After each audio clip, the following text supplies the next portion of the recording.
We're going to hit record. And I'm looking for the intro. Hi, everyone, and welcome to Real Siblings. It ain't easy.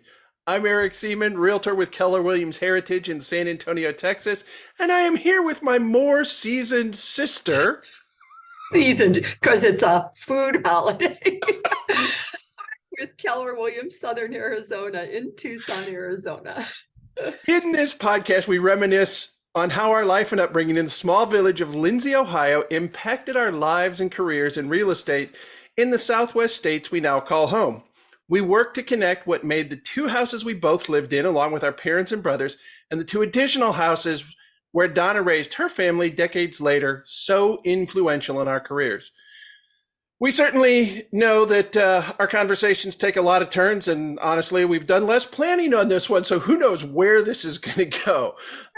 In the end, we hope we are successful in providing you a little bit of insight into our markets and demonstrate our expert knowledge, along with some history, statistics, or simply information in the local real estate market that you may not be aware of.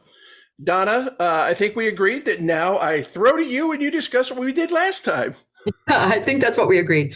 So last time we talked a whole lot about our Thanksgivings in Lindsay, Ohio. And the truth is, our memories were more vague than they were about Halloween. So there was not a ton that we remembered, but they came together. We had to ask our other brothers and, kind of put it all together. And now we decided that this time around, we're going to talk a little bit about where we are, how Thanksgiving maybe has changed, and also just discuss things that we are grateful for. Yeah. Is that right? Yeah, I think that's what we agreed to 10 minutes ago, right? Yes. Yeah. It's been hours. Yeah. That's why I went out and had to fix my hair, because I'm grateful for my hairline. Yeah, it is kind of, you look like that sun in that picture behind you is kind of shining down on you. It is. That's what happens with bald heads. But it's better than that fake bow you had on earlier. So, or the pirate patch. Yeah, apparently I was dressing up for Halloween a little bit late. Yeah. And so I just, before we go any further, I want to say thank you to those folks who are listening. I don't know what it is. We do have a growing community. We have a growing listener base. We are approaching over 1,000 listens to all of our podcasts, and getting some level of engagement and acknowledgement, and that's kind of cool. I mean, we started this, we didn't know where it was going to go, and here we are, still not knowing where it's going to go. We still don't know. Yeah. However, exciting that soon the website will be ready, right?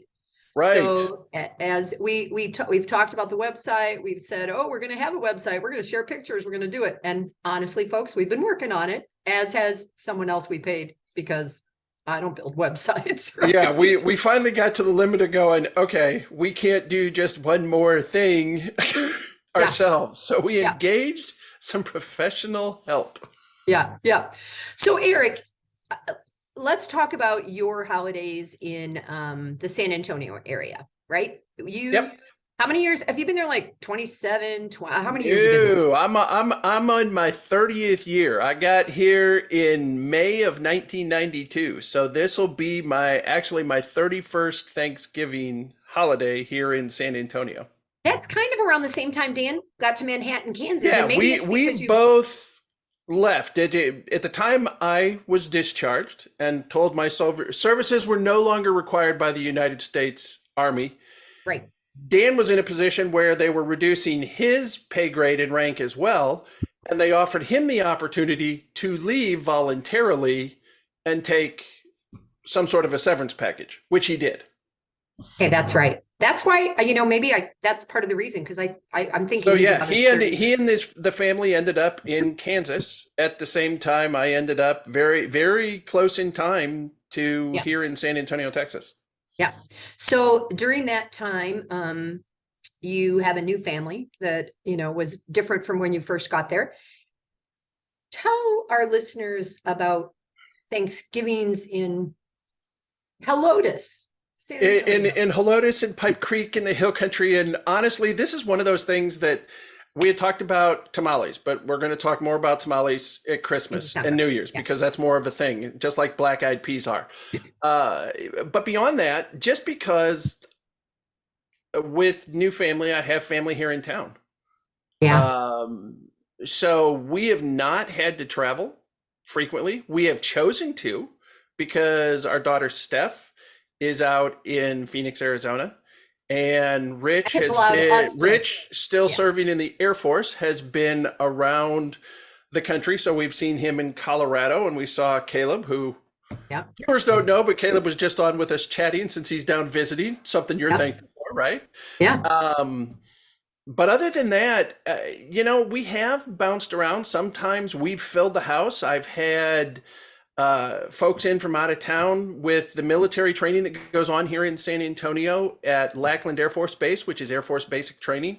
They do an event every year to support and get airmen away from base and basic training.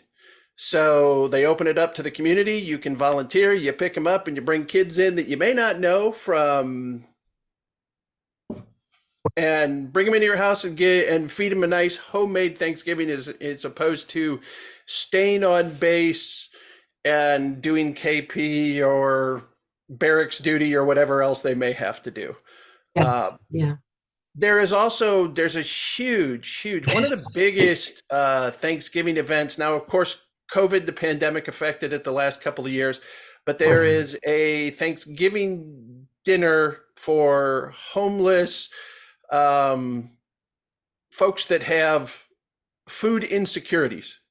And it's the Raul Jimenez annual Thanksgiving meal. And I mean, it is hundreds of volunteers feeding thousands of people inside. They've done it at the Alamo Dome. They've done it at the AT&T Center. I'm not sure where it's at this year, but I mean, thousands of people with a hot, traditional turkey dressing, potatoes, all of the standards. Yeah. Yeah. So so folks, those of you that don't know San Antonio at all, when Eric says we talk about San Antonio, so he's licensed in San Antonio. All of my brothers have chosen to live at one point or another kind of in the boonies compared to me. So, Helotes is not in San Antonio. Now, the good news is when I drive from Arizona, it's a little bit closer. But Eric's at the top of a hill with 13 acres. I get reminded every single day of how blessed we are. And I mean, even it's been a really, really gray week. And Jeannie was out taking a walk the other day and she just snapped a picture and sent it to me going, how can you not appreciate this view? And it's trees and hills and gray skies. And it just was one of those that I can search on my phone right now. And I bet if I did sunrise or sunset, and just did that on my nearly 30,000 photos I have on my phone, there's going to be 1,000 of them because I have taken that many pictures of sunrise, sunset, and things that go on. And there have for years, we've been out here for 21 years. And when we made the decision to move, there were people who were just like, oh my gosh, that drive. Right. There still are. Your sister is still that girl. I mean, to get to, we technically live in Pipe Creek. To get to Helotes, that's 16 miles one way. It's longer than what we used to drive from Lindsay to Fremont. Okay, so that being said, how long does it take you to get to the Heritage office if you go to the office? The Heritage office is now 32 miles from me. So depending on traffic, I figure a bare minimum it's going to take 45 minutes. If there's traffic and all of Loop 1604, which for those of you not familiar with San Antonio has built and grown and is a series of concentric circles like Phoenix from downtown. And if you put the Alamo right square center of downtown, there are a series of interstates that surround downtown that is about 10 miles. The next loop, Loop 410, goes about 53 miles. The next Loop 1604 point to point is over 110 miles if you drive it all the way around. And we're outside of that. So crazy. I love it when I'm there. I don't like getting there, So Eric, gosh, I got an itchy nose today and a scratchy throat. Are you So grateful? everybody listen, but don't watch today, I guess. I don't know. So, we've talked a lot about memories and things like that, but we don't often talk about the details of our real estate. And, I just want to brag a little bit on my little brother, you guys, because I've been in the business longer than he has. However, his education, he just keeps taking more and more. And so he sits in on things about the historic homes in San Antonio. And he's a brilliant decorator. He decorates way better than I do and takes all those antiques and really, no, I think that, Air. And because of where you live now, you're doing farm and ranch stuff, And I don't know a thing about a farm or a ranch. and we grew up around, farms. And so I am, and you're teaching classes, Eric. Dang it, all I do is throw parties at the office. All you do is throw parties. You do a lot of socializing, but that is one of your gifts, Sis, is your ability to consistently engage. Not only with your global friends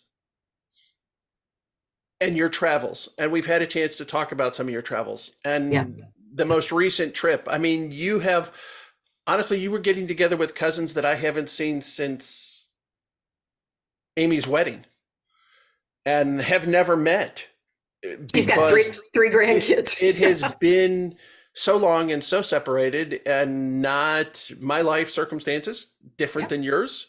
You've been able to get out and do a whole lot more of that, but it's your level of engagement even on social media. I'm connected with a lot of people with white beards and mustaches, look a lot like me.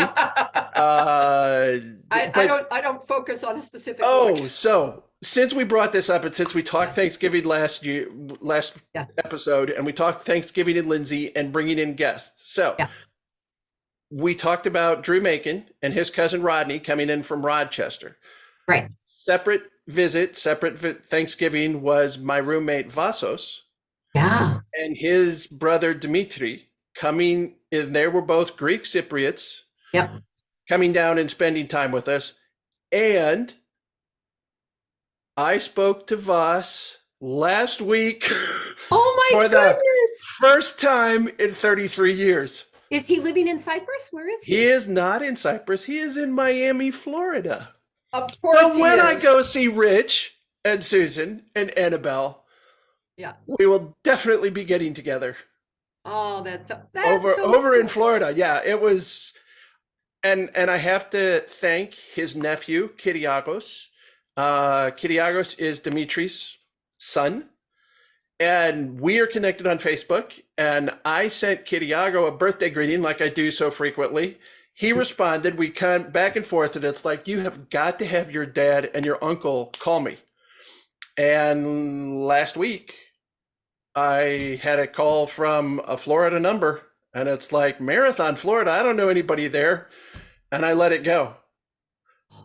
And then I get this text message. It's like, Eric, it's Vasos.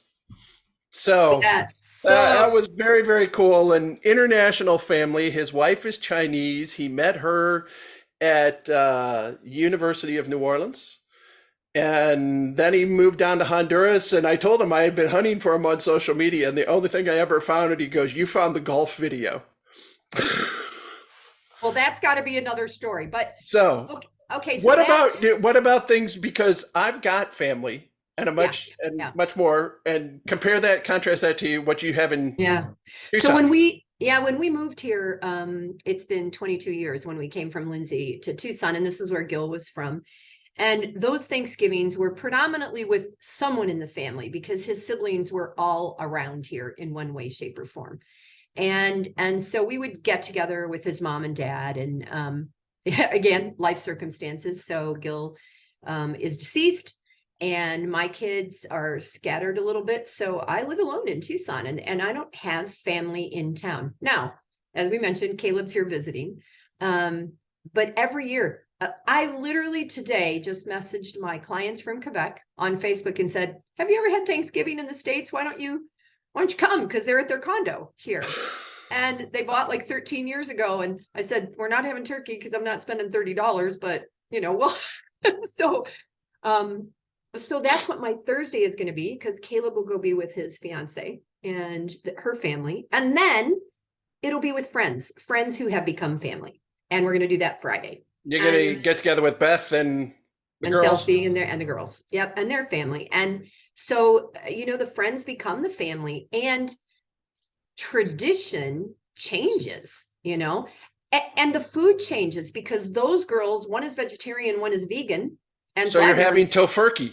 I don't know what I was just going to say we're having tofurkey because, Doreen had to start getting, Doreen Volbricht had to start getting that for. Oh. Wow. So, so it changes. And I, what the worst case would be, I go to the church because the church is doing stuff. And there's always something, right? It's just not the same every year. And the truth is, if we look back on our childhood, it's never the same, right? Because from year to year, you don't know who's going to make it. You and I have last year, because Rich was here, we were together up in Phoenix, and I have been up there with my niece, your daughter, a couple of times. So always something, and always grateful, just not the same as our childhood. And always, no matter what it is, plenty to eat. We have been extremely blessed. And if I stood up, you could see I fill the red suit. Aside from the beard, I fill the red suit out, although I keep being told I'm getting too skinny. And I joke with our operating principle, which is a terminology used. I don't know whether every brokerage uses that or not, but it's the terminology within Keller Williams, operating principle. Okay. And 1,800 agents, and I'm the only one who he ever tells is getting too skinny. And Craig works out like crazy and is in great shape. We're not that far apart in age, maybe only 4 or 5 years, but I'm the only person he ever sees going, "Hey, Santa, you're getting a little skinny there. You can't." Yeah. So Eric, I want to, you and I talked a little bit. I want to go through a list of things that I'm grateful for. And, we ask people to listen to these. We ask people to like them. We ask them to comment. This time, I really would love it if people would put into the comments what you're grateful for. There's a whole lot in our world that's a mess. Let's just be honest, right? And I'm just going to say, I don't always agree with my brothers. I don't know if anybody totally agrees with everybody in their That's why we all live in different states. That's right. We had to separate ourselves. So yeah. But I do, I told Eric I wanted to start with things that are maybe a little trite and kind of share some of the things I'm grateful for. So I have an orange tree, you guys. It's a blood orange tree. And the most oranges I've ever had was 13. And I counted 50 the other day. I'm so excited. I don't even know if I can eat 50 blood oranges, but if you buy them at the market, they're like $1 a piece. So super excited about the blood orange tree, which I should have those fruit. Is that in the backyard? Is that in the courtyard out back? Or it is. Yeah, it's in the backyard. Yeah, it's about 5 years old now. And I'm super excited that after living in my home for 7-8 years, I have a kitchen on order, and I just got a new roof. So my 1978 house will finally be brought into this. And that's going to have to be a discussion for another time, because I do find it interesting, not just the renovations, but the mere fact of we have clients have expectations of what a kitchen is supposed to look like.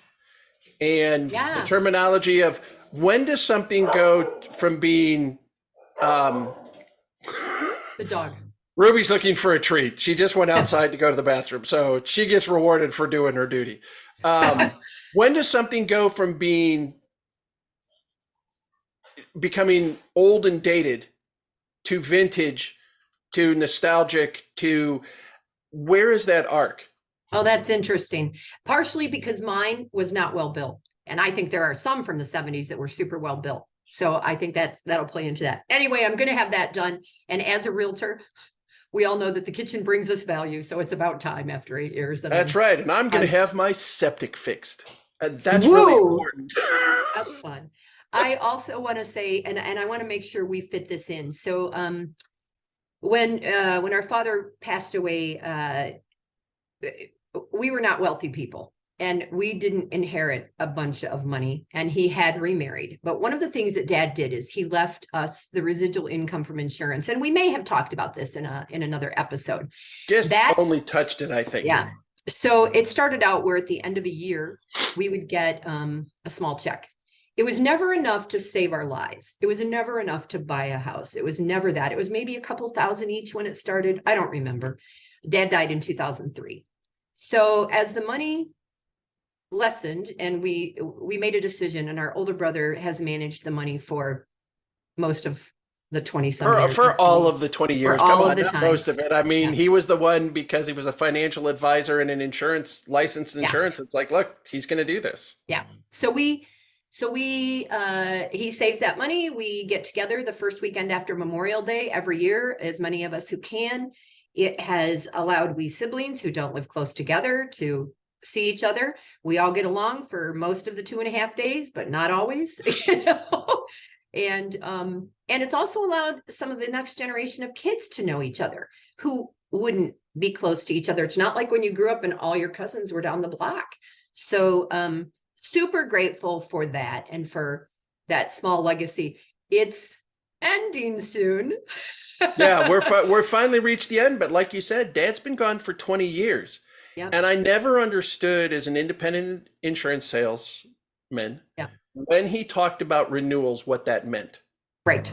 But that there are clients who just don't think, they're on autopilot. They get a notification. It used to be by mail. Now, of course, email or some electronic. And it's like, hey, your policy's up for renewal. And you click yes, and you pay it, and you just roll on. And he had income coming in from that, which is what we have pooled and stockpiled and managed for 20 years now.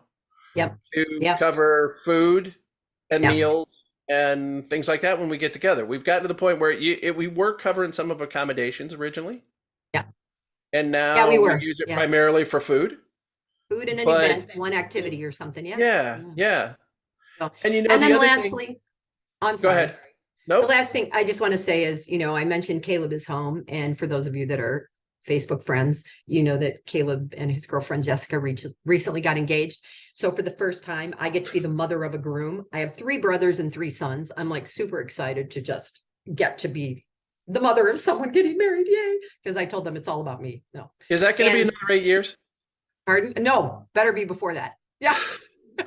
And simultaneously, many of you know that a couple of years ago, we didn't know if Caleb would be alive. Caleb, COVID found a tumor in his body. And at this time, 2 years ago in November, I was up in Colorado, and we didn't know if Caleb would be here with us. So besides the excitement of the engagement, grateful that I have my son, that I have my other sons, and that I have patience for the older one.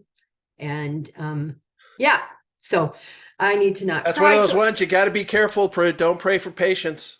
Yeah. And again, we do forget how very, very blessed we are, despite everything else that goes on in this crazy country and the anger. And we talked as we were preparing for this, we as humans are just naturally inclined to focus on the negative and jump on the negative. And years ago when I was in the corporate world, it's like, hey, we're piling on, and everybody would get on to, and I think with what I would refer to as much as anti-social media, because it's used that way too frequently.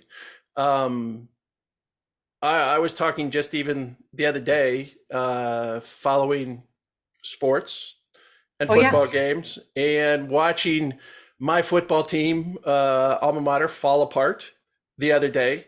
And it used to be when you were an armchair quarterback, you'd be mad, you'd be angry, you'd yell at your house, you'd do those sort of things. Now they take it out on people, and they attack the coaches, and they attack the players, and and it's like, look, these are college athlete students, and you don't think they're beating themselves up enough right now anyhow. All they need to do is hear more about. And so just because using that little segue, we know that there's a big game coming up. Now this will actually come out after but there are The two games. teams that are undefeated in the Big Ten, and it is the Big Two, as it has been referred to for years. Ohio State and Michigan play this coming weekend. Expect over 100 and both stadiums are now at around 106. I think the capacity, they're getting close to 110,000 fans And there will be families divided. There'll at be one each one of the family, games, and families divided, and uh yeah, but crazy hopefully, crazy time of year for that. But we are blessed, we are overall healthy, even though we take a handful of medications and supplements and things like that. injuries. Okay, right, replacement this and fix that. We're Yeah, blessed. we are. We are. So, and I just want to share, because one of the it's my time of year. I'll Yeah. just say that. And I had pulled up some lyrics. This is from, and I shared this with Donna before we got started. 1942 film Holiday Inn, which you may or may not be able to find anymore, because there are certain scenes in that film, the original, with Bing Crosby and Fred Astaire, that are now determined to be inappropriate. Oh, wow. But there's a song that Irving Berlin wrote that was the Thanksgiving song from the film. And here's the chorus. It goes, "I've got eyes to see with, ears to hear with, arms to hug with, and lips to kiss with, someone to adore. How could anybody ask for more? My needs are small. I buy 'em all at the 5 and 10 cent store. Oh, I've got plenty to be thankful for." That's great, Eric. When he said he was going to do Christmas, I was like, what? But he said that you said that scene is actually at Thanksgiving. Yeah, it's the Thanksgiving scene, and Yeah. it's sweet, and of course Bing sings it so well. Yeah, yeah. I hope that our listeners do spend this time thinking about the small things in their life and the big things that they are grateful for. You know, the surgeries that were a success, the doctors that work long hours, the car that runs most of the time, you know, whatever it is. And, you know, it'd be really great if, as we moved into 2023, we could think about it all the time, you know, even instead of just, oh, it's the time of year to think about being grateful. Like so many Christmas songs sing about. Yeah. It's Yeah. that time of year, and it's like, it's short. It seems like it gets shorter all the time, and then we talk about how it expands. And Yeah. but Yeah. So thanks for joining us, Donna. Why don't you close us down? Close this all right. episode. I will do that. Thank you for listening and joining us as we stroll down memory lane, which we do. We reflect, we reminisce, and we think about the life in the small town and village of Lindsay, Ohio, where we grew up, and how it affected our lives and careers in real estate. As we end this episode, keep in mind that the goal is to communicate, educate, and connect with all of you. And if you're in Arizona, or specifically Tucson, or if you're in Texas near San Antonio, or now we know Helotes, we are both realtors with Keller Williams, and we are here to help you find the perfect home for your family, so that you also might call where we live your home. It will help you create lasting memories. We all have memories. If you are across the United States or somewhere else around the world, we're both part of an extensive network, and we have professional real estate advisors that we can be happy to connect you with, and find the realtor that works for you. So remember, it may not be simple. I messed it up. Eric, you're going to have to edit this. It may not be simple. It may not be easy. Okay, one more time. It may be simple, but it ain't always easy. Until next time, I'm Donna. And I'm Eric. And we are real real siblings. siblings. We got to get this together, Eric. Happy Thanksgiving, y'all. Happy Thanksgiving. I love you, Eric.